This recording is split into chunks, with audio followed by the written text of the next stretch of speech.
So I've never done this. I don't know how this is going to turn out. But I've bought some of these 18-inch mud flaps. They're like, I don't know, about 10 inches long, about 18 inches wide with the weights.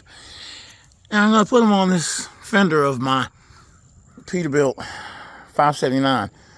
I know the fenders, the step's going to have to come off probably to make it easier to access. So I don't know how this is going to go. So we're going to see. I know I need to use bolts, but I may have to use like sheet metal screws because I don't know if I can get to the back of them to put a bolt on, a nut on the head of the bolt. So we shall see.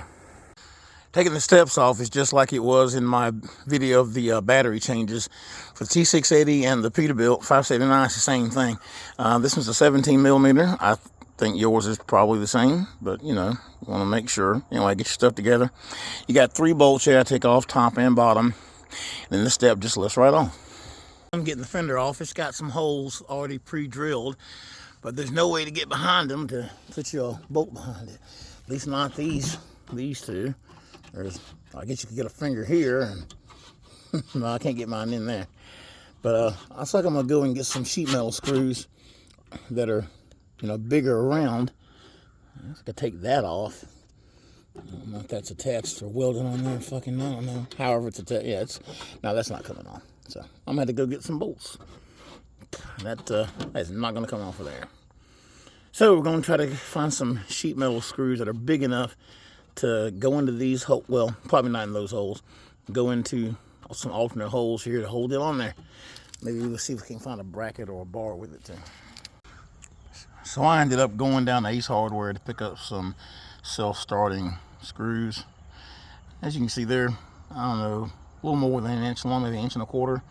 So I got like 12 of these. And I picked up a bigger size in case I need that.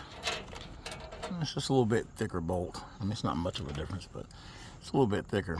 So I like 10 of those. So I'm gonna see which one of these fits better. I don't want to, you know, drill through the fender, but just see which one of these is gonna hold better. And I'm obviously gonna put more than 4 holes because I don't want this expensive piece of hardware to fall off.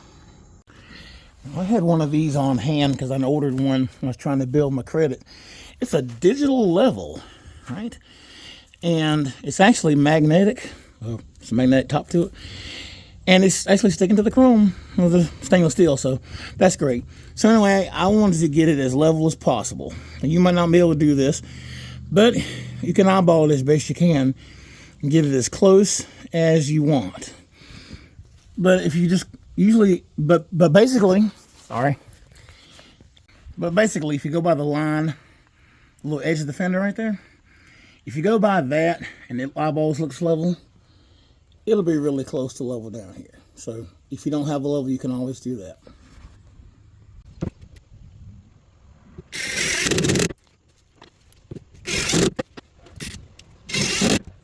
And here's the finished product.